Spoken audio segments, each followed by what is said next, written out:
Kumusta mga ka-daily? Handa ka na bang baguhin ang takbo ng iyong buhay at maging magnet ng swerte at tagumpay?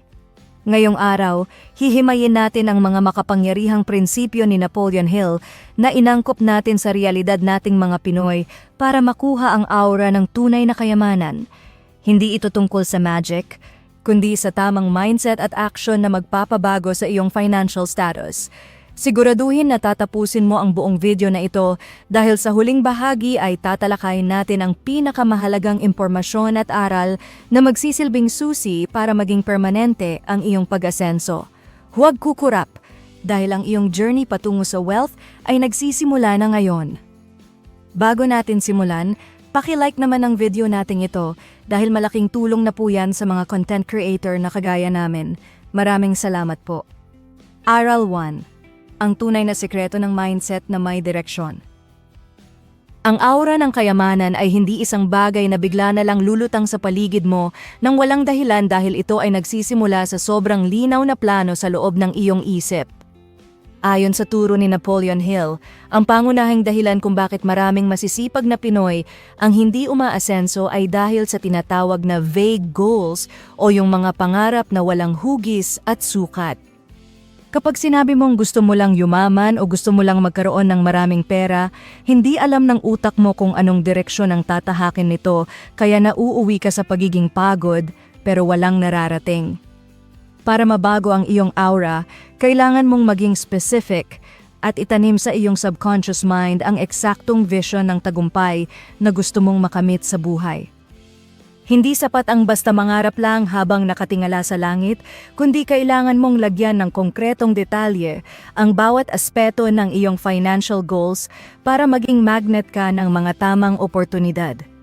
Para maging totoo ang aura ng kayamanan, kailangan mong isulat ang eksaktong halaga ng pera na gusto mong makuha tulad ng 50,000 pesos na extra income bawat buwan o kaya ay savings na 1 million pesos sa loob ng 2 taon.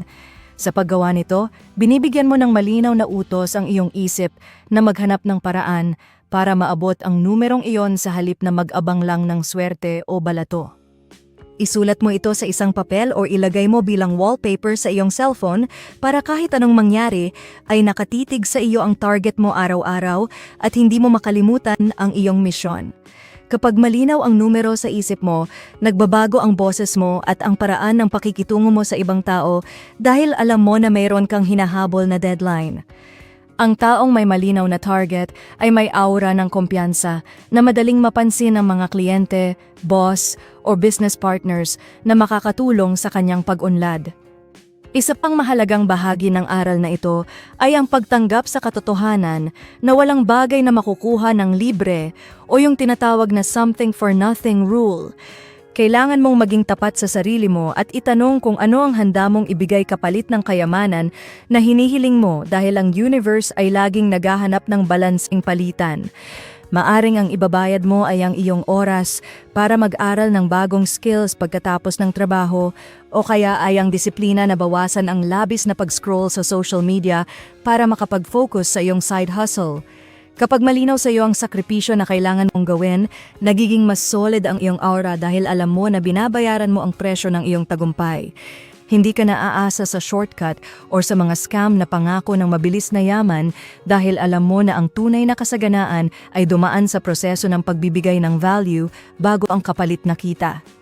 Ang iyong mga salita ay may malaking epekto sa iyong aura, kaya dapat mong burahin ang mga katagang sana o baka sakali sa iyong bokabularyo pagdating sa iyong mga pangarap.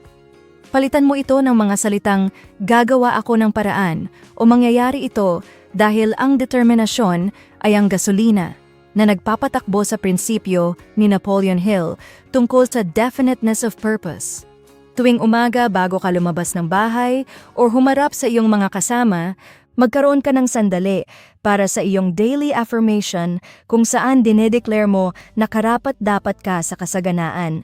Ang pagkondisyon sa iyong isipan ay hindi panloloko sa sarili, kundi ito ay paghahanda sa iyong nervous system para makayanan ang mga pressure at challenges na kaakibat ng pag-asenso. Kapag ang paniniwala mo sa loob ay kasing tatag ng pader, ang aura na ilalabas mo ay magiging positibo at punong-puno ng enerhiya na makakaakit sa mga tamang tao na susuporta sa iyong layunin. Sa huli, ang pagkakaroon ng direksyon ay nangangailangan ng visual confirmation o yung palagiang pagpapaalala sa iyong subconscious mind tungkol sa iyong destinasyon. Huwag kang mahihiya na maglagay ng vision board sa iyong kwarto o gumawa ng listahan ng mga bagay na gagawin mo kapag naabot mo na ang iyong goal dahil ito ang nagpapanatili ng apoy sa iyong puso. Ang aura ng kayamanan ay hindi nabubuo sa isang gabi lang, kundi ito ay resulta ng paulit-ulit na pag-focus sa isang layunin hanggang sa maging bahagi na ito ng iyong pagkatao. Sa bawat desisyon na gagawin mo, itanong mo sa sarili mo kung ang hakbang na ito ba ay papalapit o palayo sa target mong amount na isinulat mo kanina. Sa pamamagitan ng pagiging specific, disiplinado sa sakripisyo, at pagkakaroon ng matibay na paninindigan, ang iyong aura ay unti-unting magbabago mula sa pagiging ordinaryo patungo sa isang aura na handang-handa na para sa tunay at permanenteng kayamanan. Aral 2. Ang kapangyarihan ng mastermind at ang iyong circle. Ang iyong aura ay nagsisilbing refleksyon ng 5 tao na pinakamadalas mong nakakasama sa araw-araw na buhay mo. Ayon sa turo ni Napoleon Hill, ang ating isipan ay parang magnet na sumasagap ng enerhiya at mindset ng mga tao sa paligid natin. Kaya kung ang paligid mo ay puro reklamo at negatibong usapan, asahan mo na ang iyong aura ay hihina rin. Sa kulturang Pinoy, madalas tayong napapaligiran ng mga taong mahilig sa tsismis o yung tinatawag nating mga marites na walang ibang ginawa kundi pag-usapan ang buhay ng iba sa halip na pag-usapan ang mga paraan para umasenso. Para mabago ang iyong aura patungo sa kayamanan, kailangan mong maging mapili at matapang sa pagpapasya kung sino ang dapat manatili sa iyong inner circle at kung sino ang dapat mong lagyan ng distansya. Ang tagumpay ay hindi nakukuha ng mag-isa lang, kundi ito ay bunga ng pagsasama-sama ng mga utak na may iisang layunin na umunlad at magtulungan sa halip na maghatakan pababa. Kailangan mong magsagawa ng tinatawag na audit sa iyong mga barkada at kakilala para malaman mo kung sino sa kanila ang mga energy vampires o yung mga taong laging may dalang problema at utang sa tuwing lalapit sa iyo. Ang mga taong ito ay madalas na humihigop ng iyong kumpiyansa at pilit kang ibinabalik sa antas na komportable lang sila sa halip na i-challenge ka na maging mas mahusay na bersyon ng iyong sarili. Humanap ka ng mga tinatawag nating growth partners o yung mga kaibigan na kahit simple lang ang buhay ay may malaking pangarap at handang makinig sa iyong mga business ideas nang walang panghuhusga. Kapag ang kasama mo ay mga taong excited pag-usapan ng investment o kaya ay mga bagong paraan para kumita ng extra money, ang aura mo ay automatikong nag-a-adjust sa kanilang frequency. Hindi mo kailangang maging bastos sa mga dating kaibigan pero kailangan mong intindihin na ang pag-asenso ay nangangailangan ng pagbabago ng kapaligiran upang ang iyong aura ay hindi mahawa sa mediocrity. Sa modernong panahon ngayon, hindi mo na kailangang makipagkita ng personal sa mga milyonaryo para magkaroon ng mastermind dahil maaari mo silang maging virtual mentors sa pamamagitan ng internet. Maaari kang makinig sa mga podcasts ng mga matagumpay na Filipino entrepreneurs o manood ng mga interview ng mga taong nakarating na sa rurook ng tagumpay na gusto mo ring marating. Ang pagbababad sa mga video at artikulo na punong-puno ng karunungan tungkol sa pera ay isang paraan ng pagbuo ng mastermind alliance sa iyong isipan kahit mag-isa ka lang na nag-aaral sa gabi. Sa bawat oras na pinapakinggan mo ang kanilang mga kwento ng pagsisikap at kung paano nila hinarap ang mga pagkatalo, unti-unting nababago ang iyong pananaw at nagkakaroon ka ng aura ng isang taong alam ang kanyang ginagawa. Ang karunungan na nakukuha mo sa iyong mga virtual mentors ay nagsisilbing proteksyon laban sa mga limitadong paniniwala na nakasanayan natin sa ating komunidad. Isang mahalagang prinsipyo ng mastermind ay ang pag-iwas sa tinatawag nating crab mentality na talamak sa ating lipunan kung saan ang tagumpay ng isa ay ikinasasama ng loob ng iba. Ang aura ng kayamanan ay isang aura na mapagbigay at marunong mag-celebrate sa panalo ng kapwa dahil alam mo na ang tagumpay ay hindi isang limited resource na mauubos para sa iyo. Sa halip na gawa ng issue o lagyan ng malisya ang pag-asenso ng iyong kapitbahay o katrabaho, gawin mo silang inspirasyon at pag-aralan kung ano ang kanilang ginawang tama para makuha ang resultang iyon. Kapag ikaw ay naging masaya para sa tagumpay ng iba, binubuksan mo ang iyong sariling aura para makatanggap din ng parehong biyaya mula sa universe. Ang taong may mastermind mindset ay laging naghahanap ng paraan kung paano makakatulong sa iba dahil alam niya na sa pag-angat ng kanyang grupo ay siguradong sasama rin ang kanyang sariling pag-unlad. Upang maging praktikal ang aral na ito, kailangan mong gumawa ng isang ritual kung saan kahit isang beses sa isang linggo ay nakikipag-usap ka sa isang taong mas mataas ang narating kaysa sa iyo. Maaaring ito ay isang dating boss, isang pinsan na magaling humawak ng pera, o isang lokal na negosyante sa inyong lugar na maaari mong hingan ng payo o simpleng kumustahin lang. Ang pakikipagpalitan ng ideya sa mga taong nasa level 2 o level 3 na ng tagumpay habang ikaw ay nasa level 1 pa lang ay magbibigay sa iyo ng bagong perspektibo na hindi mo makukuha sa mga taong kapareho mo lang ng sitwasyon. Huwag kang matakot na magmukhang walang alam sa harap nila dahil ang tunay na mastermind ay nagsisimula sa pagiging mapagkumbaba at handang matuto mula sa mga eksperto. Sa pamamagitan ng pagpili ng tamang samahan at pagpapatibay ng iyong mga koneksyon, ang iyong aura ay magiging magnet ng mas malalaking oportunidad at mas malawak na kaalaman na kailangan mo para sa iyong financial freedom. Aral 3. Ang tapang na kumilos at ang pag-alis sa bahala na mindset. Ang ikatlong aral para sa iyong aura ay ang pagkakaroon ng tinatawag na applied faith o ang matibay na paniniwala na sasamahan ng konkretong gawa. Sa ating kulturang Pilipino, madalas nating naririnig ang katagang bahala na si Batman tuwing tayo ay nahaharap sa isang malaking hamon o panganib sa pera.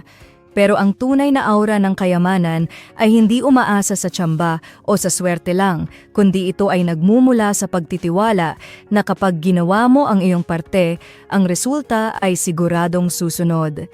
Kailangan mong palitan ang negatibong bersyon ng bahala na ng isang mas positibong mindset kung saan sasabihin mo sa sarili mo na nagawa ko na ang lahat ng makakaya ko at handa na akong tanggapin ang tagumpay.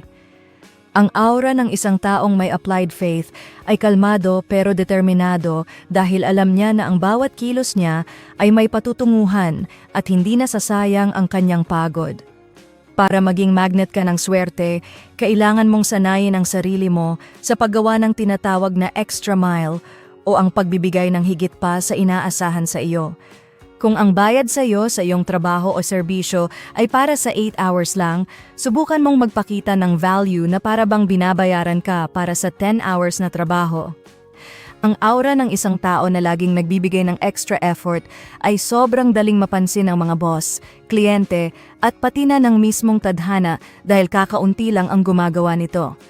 Kapag ginagawa mo ang higit pa sa iyong tungkulin ng may ngiti at dedikasyon, nagpapadala ka ng signal sa buong mundo na ikaw ay handa na para sa mas malaking responsibilidad at mas malaking kita.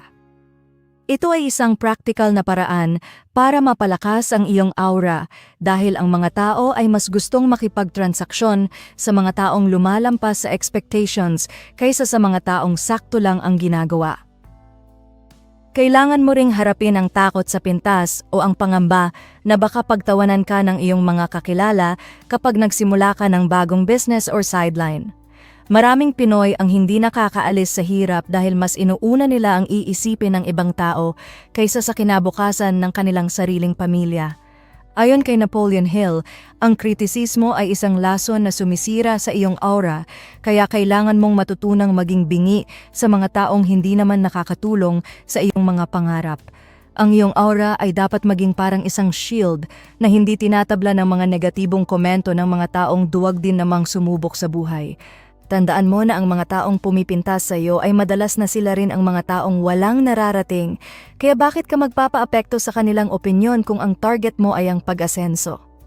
Ang pagbuo ng kumpiyansa sa sarili ay hindi nangyayari sa isang malaking talon lang, kundi sa pamamagitan ng pag-iipon ng mga maliliit na panalo o yung tinatawag nating quick wins. Huwag mong biglain ang sarili mo sa isang napakalaking risk na ikaka-stress mo ng husto, kundi simulan mo sa mga maliliit na hakbang na kaya mong panindigan araw-araw. Halimbawa, kung gusto mong maging mahusay na sales agent, subukan mong makakuha ng kahit 1 sale bawat linggo muna bago mo targetin ang 100 sales. Sa bawat maliit na tagumpay na nakakamit mo, ang iyong aura ay lalong tumitapang at nagiging mas kumpiyansa ka na harapin ang mas malalaking hamon sa hinaharap. Ang taong may serye ng maliliit na panalo ay may aura ng isang winner na unti-unting nakakaakit ng mas malalaking oportunidad dahil nakikita ng iba na ikaw ay mapagkakatiwalaan sa maliliit na bagay. Sa huli, ang pinakamahalagang aspeto ng aral na ito ay ang pagiging mabilis sa pagdedesisyon o ang pag-iwas sa ugaling teka-teka na sumisira sa momentum. Ang kayamanan ay ayon kay Hill ay mahilig sa mga taong mabilis kumilos at may paninindigan sa kanilang mga ginagawang hakbang. Kapag may nakita kang magandang pagkakataon na pasok naman sa iyong plano at kapasidad, huwag mong hayaan na dumaan ang maraming araw bago ka mag-react dahil baka maunahan ka na ng iba. Ang aura ng isang decisive na tao ay sobrang lakas makahatak ng tiwala mula sa ibang tao dahil pinapakita mo na alam mo ang iyong ginagawa at hindi ka takot magkamali. Sa pamamagitan ng pagsasama ng matibay na paniniwala, pagbibigay ng extra effort, at mabilis na pagkilos, ang iyong aura ay magiging isang makapangyarihang tool para makuha ang lahat ng pangarap mo. Aral 4. Ang pagkontrol sa iyong subconscious at ang emosyon ng tagumpay. Ang ika-4 na aral para sa iyong aura ay ang pag-aayos ng iyong subconscious mind dahil ito ang nagsisilbing command center ng iyong buong pagkatao. Ang iyong emosyon ang nagbibigay ng kulay at lakas sa iyong aura, kaya kung puno ka ng galit, inggit, or takot, ito ang nararamdaman ng mga tao sa paligid mo kahit hindi ka pa nagsasalita. Sa ating karanasan bilang mga Pinoy, madalas tayong madala sa emosyon, lalo na pagdating sa usapin ng pera at pamilya, ngunit kailangan mong matutunan ang tinatawag na financial forgiveness. Patawarin mo ang sarili mo sa mga nakaraang pagkakamali tulad ng paggastos ng labis sa credit card, pagkabaon sa utang, o pagkatalo sa isang maling investment dahil ang guilt ay isang mabigat na enerhiya na humaharang sa pasok ng bagong biyaya. Kapag malinis na ang iyong kalooban mula sa mga pagsisisi ng kahapon, nagkakaroon ng puwang ang iyong aura para sa mga bago at mas malalaking oportunidad na darating sa iyong buhay.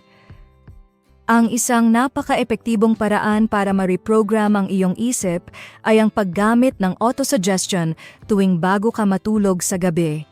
Ito ang oras na ang iyong subconscious mind ay pinakabukas at handang tanggapin ang mga utos na ibibigay mo dahil ang iyong conscious mind ay nagpapahinga na.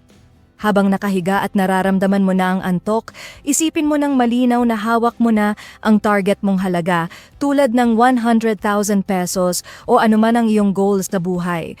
Huwag mo lang itong isipin bilang isang larawan, kundi damhin mo ang emosyon ng saya at relief na parang nangyayari na ito sa kasalukuyan.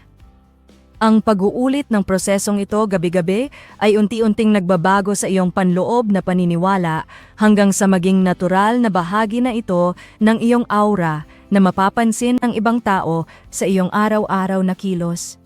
Kailangan mo ring maging maingat sa iyong modernong aura o ang iyong presensya sa social media dahil ito ang nagsisilbing digital reflection ng iyong pagkatao. Iwasan ang pag-post ng mga rant, parinig o negatibong balita dahil ang aura ng isang matagumpay na tao ay nakatuon sa solusyon at hindi sa pagrereklamo tungkol sa problema. Ang taong may aura ng kayamanan ay tahimik na nagtatrabaho at hindi kailangang maghanap ng validation sa pamamagitan ng pagpapakita ng galit sa internet. Sa halip na makisali sa mga online na bangayan, gamitin ang iyong oras para mag-share ng mga positibong bagay o simpleng manahimik na lang habang ginagawa ang iyong mga plano.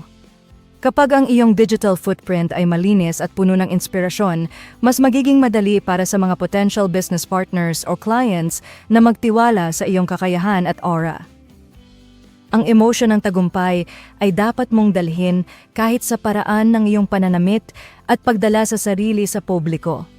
Hindi mo kailangang bumili ng mga mamahaling branded na gamit para magkaroon ng aura ng isang mayaman, kundi kailangan mo lang maging malinis, maayos at may dignidad sa iyong itsura. Ang maayos na postura at ang pagtindig ng diretsyo ay nagpapadala ng signal sa iyong utak na ikaw ay isang taong may kontrol sa kanyang buhay at handa sa anumang hamon. Kapag ang physical na anyo mo ay nagpapakita ng respeto sa sarili, automatikong rerespetuhin ka rin ng ibang tao at ituturing kanilang isang taong seryoso sa kanyang mga layunin. Ang aura ng kayamanan ay nagsisimula sa kung paano mo tinitingnan at inaalagaan ang iyong sarili bago pa man dumating ang malaking halaga ng pera sa iyong bank account. Bilang huling hakbang sa aral na ito, kailangan mong simulan ang habit ng gratitude journaling na inangkop sa ating paraan ng pamumuhay. Bago matapos ang araw, isulat mo ang 3 things na ipinagpapasalamat mo kahit gaano pa ito kaliit, tulad ng masarap na tanghalian, ligtas na pag-uwi mula sa trabaho, o isang magandang balita mula sa kaibigan. Ang pagiging mapagpasalamat ay ang pinakamataas na uri ng vibration na nagpapalakas sa iyong aura dahil kinikilala mo ang mga biyaya na naririyan na sa iyong paligid. Ayon sa prinsipyo ni Napoleon Hill, ang taong marunong magpasalamat sa maliit ay siyang pagkakatiwalaan ng mas malaki pang kayamanan sa hinaharap. Sa pamamagitan ng pagkontrol sa iyong subconscious at pagpapanatili ng positibong emosyon, ang iyong aura ay magiging isang makapangyarihang magnet na hindi titigil hanggat hindi mo nakakamit ang iyong financial freedom. Aral 5, ang disiplina ng pagpapatuloy at ang planong organisado. Ang ikalimang aral para sa iyong aura ay ang tinatawag na persistence o ang tibay ng loob na huwag sumuko kahit anong hirap ang dumaan sa iyong harapan. Sa ating buhay bilang mga Pinoy, sanay tayo sa mga pagsubok tulad ng bagyo o mga biglaang gastusin sa pamilya, kaya naman ang aura ng kayamanan ay nasusukat sa kung paano ka bumabangon pagkatapos ng isang pagkatalo. Ayon kay Napoleon Hill, ang tagumpay ay madalas na nagtatago sa likod ng pansamantalang kabiguan, kaya kailangan mong ituring ang bawat mali na desisyon bilang isang mahalagang leksyon at hindi bilang katapusan ng iyong mga pangarap. Ang aura ng isang taong persistent ay hindi matitigag ng mga no o ng mga rejection dahil alam niya na ang bawat pagtanggi ay isang hakbang na lang na mas malapit sa kanyang hinihintay na yes. Para maging matagumpay ang iyong aura, kailangan mong magkaroon ng isang organisadong plano na nakasulat at hindi lang nakatago sa iyong isipan. Hindi sapat ang sipag kung wala kang sistema sa paghawak ng iyong budget, kaya kailangan mong ayusin ang iyong finances sa pamamagitan ng pagkakaroon ng mindset para sa emergency fund. Kahit nagsisimula ka pa lang sa maliit, ang pagiging organisado sa iyong 200 pesos or 500 pesos na kinikita ay nagpapadala ng mensahe na kaya mo nang hawakan ang millions of pesos sa hinaharap. Ang taong may planong sinusundan ay may aura ng pagiging sigurado, na siyang nagbibigay ng tiwala sa mga tao sa paligid mo na ikaw ay isang leader na alam ang patutunguhan. Kapag nakikita ng iba na maayos ang iyong record keeping at malinaw ang iyong mga susunod na hakbang, ang mga oportunidad ay kusa nang lalapit sa iyo nang hindi mo na kailangang magmakaawa. Isang malaking hamon sa ating mga Pinoy ay ang pag-iwas sa mga easy money scams o yung mga pangako ng mabilis na yaman nang walang ginagawa. Ang aura ng tunay na kayamanan ay alam na ang wealth ay binubuild o itinatayo sa loob ng mahabang panahon at hindi ito nakukuha sa isang iglap o sa tsamba lang. Maging mapanuri ka sa bawat alok na dumarating sa iyo at palaging itanong kung ito ba ay dumaan sa tamang proseso at kung ito ba ay legal at legit na negosyo. Ang taong may aura ng pagiging mapanuri at may prinsipyo ay hindi basta-basta naloloko dahil ang kanyang focus ay nasa long-term stability at hindi sa short-term na kislap ng pera. Sa pamamagitan ng pagiging maingat at disiplinado, pinoprotektahan mo ang iyong aura mula sa mga negatibong enerhiya ng mga taong gusto lang kumuha ng shortcut sa buhay. Kailangan mong gawing habit ang paglalaan ng kahit 30 minutes bawat araw para sa isang task na direktang makakatulong sa pag-abot ng iyong financial goal. Maaaring ito ay ang pagbabasa tungkol sa stocks, pag-aaral ng digital marketing, o kaya ay ang pag-aayos ng iyong inventory para sa iyong online shop. Ang consistency o ang paulit-ulit na paggawa ng tama ang siyang nagpapatibay sa iyong aura hanggang sa maging natural na bahagi na ito ng iyong pagkatao. Huwag mong hintayin na magkaroon ka ng malaking oras dahil ang maliliit na sandali na ginagamit mo sa pag-unlad ay mas mahalaga kaysa sa isang araw na bigla ang bugso ng sipag na susundan naman ng mahabang katamaran.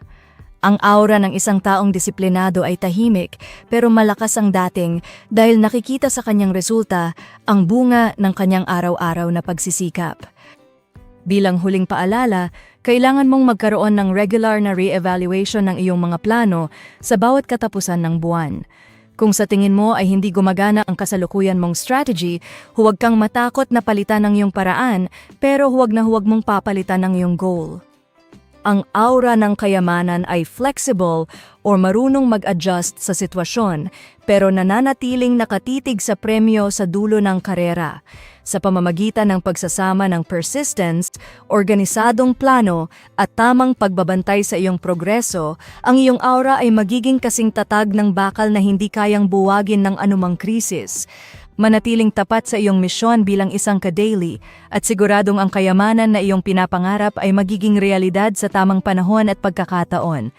Bilang pagtatapos, ang pag-akit ng kayamanan ay hindi isang himala, kundi isang sadyang pagpili na baguhin ang iyong pananaw at gawi sa buhay. Mula sa pagtatakda ng malinaw na layunin, pagpili ng tamang samahan, hanggang sa pagbuo ng tapang na kumilos at pag-aayos ng iyong subconscious mind, lahat ng ito ay magkakabit upang patatagin ang iyong aura. Tandaan na ang disiplina at pagpapatuloy sa gitna ng mga pagsubok ang tunay na maghihiwalay sa iyo sa karamihan. Ang bawat tips na tinalakay natin ay mga praktikal na hakbang na kayang-kaya mong simulan ngayon din sa iyong sariling tahanan o trabaho.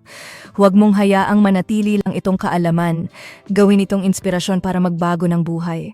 Maniwala ka na ang kasaganaan ay hindi lamang para sa iilan, kundi para sa bawat ka-daily na handang magsikap at magtiwala sa proseso. Hawak mo na ang susi, oras na para buksan ang pinto ng iyong tagumpay. Paki-like ang videong ito kung nagustuhan ninyo, mag-comment sa baba kung ano ang natutunan nyo dito, at para sa mga iba pang content like this, mag-subscribe kayo sa ating YouTube channel ang Gintong Ugali. Maraming salamat. Disclaimer, ang lahat ng impormasyon na ibinahagi dito ay para sa edukasyon at inspirasyon lamang. Ito ay hindi financial advice.